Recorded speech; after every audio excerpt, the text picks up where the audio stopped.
Students, maths master corner में खुशामदीद। ये जो आपके क्लास 9th का मैथ्स का पेपर है साइंस ग्रुप का, इसके सेक्शन सी में स्टूडेंट्स हम एक क्वेश्चन डिस्कस करने जा रहे हैं। क्वेश्चन नंबर 4 का ये जो पार्ट था कि आपने क्वेश्चन क्या था, for the given regular hexagon roof, एक हेक्सागोन दिया हुआ था 6 साइडेड, और इसमें कहा गया था कि आपने ये इसके अंदर फाइंड आउट करना है या मेजर करना है। ठीक है, तो आपको ये जो है एंगल ए पार्ट में जो एंगल्स दिए हुए हैं, एंगल ए जी बी दिया है और एंगल ए जी एच दिया है, ये आपने फाइंड आउट करने थे। तो हम इसके सारे पार्ट्स को डिस्कस करेंगे और देखेंगे कि ये कैसे फाइंड आउट करने थे। इससे पहले मैं थोड़ा सा आपको सेंट्रल एंगल के बारे में बता देती हूँ कि सेंट्रल एंगल क्या होता है, क्योंकि ये जो आपने एंगल फाइंड आउट करने हैं ये सेंट्रल एंगल की मदद से ही फाइंड आउट होंगे।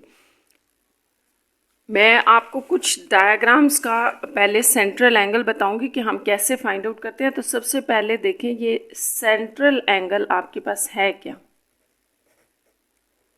ठीक है, सेंट्रल एंगल्स, जैसे सबसे पहले ना हम ट्राइंगल से स्टार्ट कर लेते हैं। ये आपके पास ट्राइंगल है। ठीक है, इंटीरियर एंगल्स का तो आपको पता होता है, इंटीरियर एंगल हम इनको कहते हैं। अब सेंट्रल एंगल ऐसे होगा कि ये जो इनका यहाँ पर सेंटर पॉइंट होता है, अगर इनको इस लाइन को मैं यहाँ मिला दूँ, इसी तरह यहाँ पर, और ये, तो ये आपका यहाँ पर ये 1 2 3 ये इसके सेंट्रल एंगल कहलाते हैं। ठीक है, अब ये तीनों एंगल हमने कैसे फाइंड आउट करने हैं, तो आप देखें यहाँ पर इन तीनों का सम जो है वो कितना होना चाहिए, इन तीनों एंगल्स का सम। ये ट्राइंगल के एंगल नहीं है, आपने याद रखना है, ये तीनों जो हैं वो सेंट्रल एंगल है। तो सेंट्रल एंगल्स का सम 360 होना चाहिए, क्योंकि यहाँ पे एक कंप्लीट सर्कल बन रहा है। और आपको पता है कि जब भी एक पूरा सर्कल बनता है ना, तो हम कहते हैं कि ये 360 के एंगल हैं। जैसे आप यूँ करते हो ना, क्वाड्रेंट्स लेते हो, एक जगह से स्टार्ट करते हो और इसको घूम के जब आप यहाँ वापस आते हैं तो ये 360 का होता है। ठीक है, अब ये 360 हो गया। ठीक है, अब मुझे अगर सेंट्रल एंगल निकालना है, किसका निकालना है, ट्राइंगल का निकालना है, तो हमने करना क्या है कि आपके पास ये जो है ना 360, इसको आपने नंबर ऑफ साइड से डिवाइड कर देना है 3 से। तो इससे इसको डिवाइड करने से हमारे पास जो एक सेंट्रल एंगल आ रहा है वो 120 है। इसका मतलब हुआ कि एक एंगल 120 है, दूसरा भी और तीसरा भी, ये सेंट्रल एंगल आपस में इक्वल होते हैं, ये भी याद रखना है। और ये तो आपने किया ना ट्राइंगल के लिए। ठीक है, ये तो हमने कर लिया ट्राइंगल के लिए। अब हम जैसे मैं अगर आपको स्क्वायर के लिए करके बता देती हूँ। ठीक है, तो स्क्वायर के लिए भी आपके पास फार्मूला यही होगा। देखें, स्क्वायर बना लें। अब आपने यहाँ पर इसका भी सेंटर पॉइंट लगा लिया ना, तो ये इस तरह से कॉर्नर से या वर्टेक्स से आपने इनको मिलाना होता है।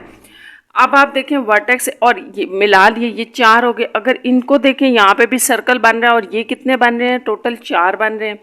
तो इसी तरह अगर आप 360 को 4 से डिवाइड करेंगे तो ये आपके पास सेंट्रल एंगल हो जाएगा किसका, स्क्वायर का। तो जब 360 से हम 4 को डिवाइड कर रहे हैं तो ये हमारे पास 90 डिग्री आ रहा है। ठीक है, तो इसका मतलब ये हुआ कि ईच सेंट्रल एंगल जो है वो आपके पास स्क्वायर के अंदर कितने का होगा, 90 का।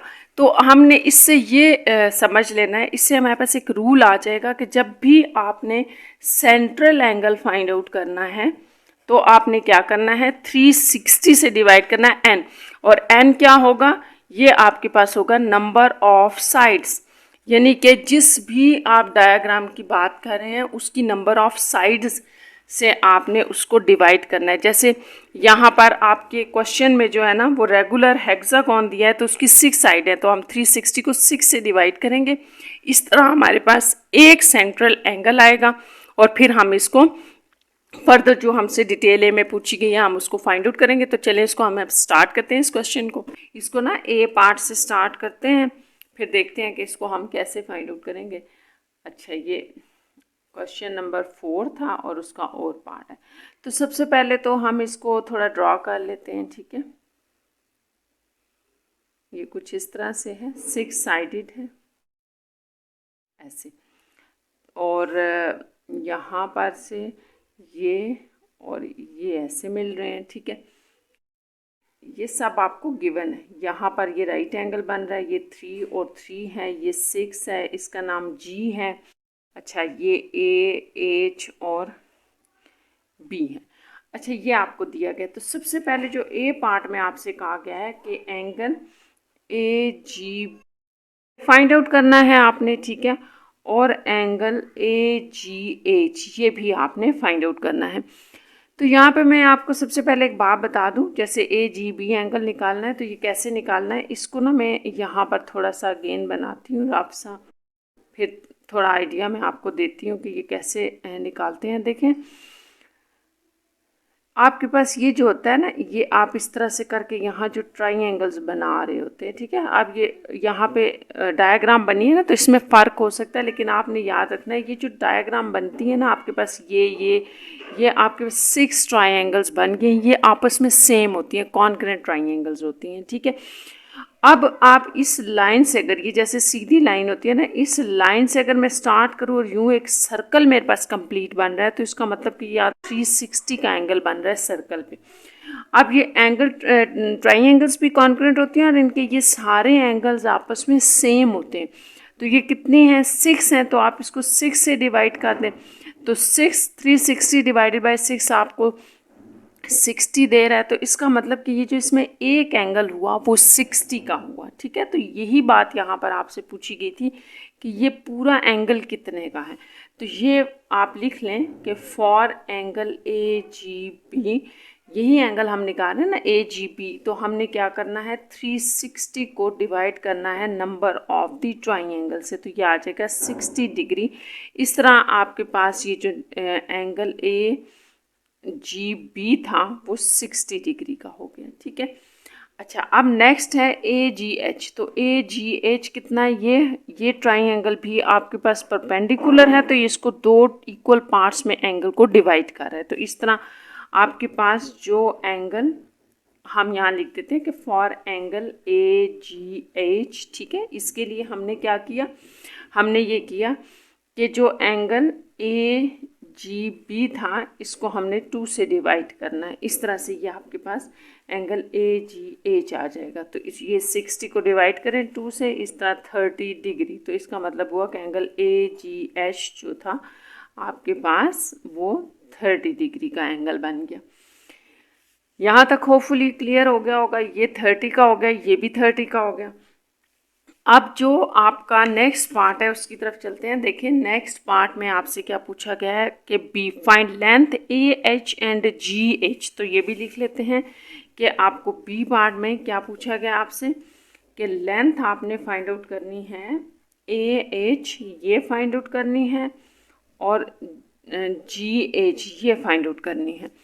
तो सबसे पहले आप डायग्राम की तरफ आ जाए। ए एच, ये देखें ए एच आपसे पूछी गई है, तो ये तो दी हुई थी ना, ये आपको 3 मीटर दिया, ये सारी 6 है ना, तो ये 3 मीटर है। तो इस तरह आपके पास ए एच जो है, ठीक है, फ्रॉम फिगर से आप लिख लें कि क्या मिला है आपको, ए एच जो है, ए एच जो है वो आपके पास 3 मीटर है, ये हो गया। अब जी एच हमने फाइंड आउट करना है, तो यहाँ आ जाए ज़रा जी एच, ये जो जी एच है ये बेसिकली परपेंडिकुलर है, इसको आप स्मॉल एच से भी हाइट भी लिख सकते हैं। तो अगर मैं इसको हाइट लिख दूँ यहाँ पे कि ये हमारे पास हाइट है, तो ये फाइंड आउट करनी है। तो ये कैसे फाइंड आउट होगी, तो यहाँ पर हमारे पास एक ट्राइंगल बन रही है ना, राइट ट्राइंगल। अब आपने ये चीज़ें याद रखनी है, ये जो राइट ट्राइंगल है, ये राइट ट्राइंगल, इसमें हमेशा राइट एंगल के सामने हाइपोटेन्यूज होता है, ये याद रखना। और 30 एंगल, इस एंगल की हम बात कर रहे हैं ना, तो इस एंगल के सामने, ये तो हमारे पास है ही नहीं ना, इस एंगल की हम बात करेंगे, तो इस एंगल के सामने वाली साइड जो है 3 जो दी हुई है, ये आपका परपेंडिकुलर है, ये याद रखना। और ये इस तरह से आपकी बेस बनी। तो इस तरह आपने क्या करना है कि आपने इन बताएं ट्राइंगल ए जी एच, इसके अंदर, ठीक है, इस ट्राइंगल के अंदर आपके पास जो tan होगा, tan 30 डिग्री, tan 30 डिग्री मेरे पास किसके इक्वल होगा, यहाँ देखें ज़रा फिर डायग्राम में, tan 30 degree perpendicular over base, यानी कि 3/h। तो ये आपने ध्यान से इसको लिखना था कि 3/h आएगा, ठीक है। अब आप इसको यहाँ से सॉल्व कर लें। तो हमारा आंसर आ जाएगा, जैसे मुझे एज फाइंड आउट करना है तो 3/10 30 है, तो 10 30 को आप ऐसे ही लिख लें, चलें इसको कैलकुलेट कर लें। वैसे कि जो 10 30 डिग्री होता है ना, ये आपके पास 1/√3 होता है, तो इसको ऊपर ला के तो आपस में मल्टीप्लाई करते हैं, तो ये मेरे पास आ रहा है ये मीटर। तो ये आपके पास एज आ गया। यहाँ एज के साथ साथ मैं आपको एक और बात भी बता दूँ कि ये जो एज है आपका हाइट है ऑफ दी, यहाँ से जो आपने फिगर से ली है इसको देख लें एक दफ़ा।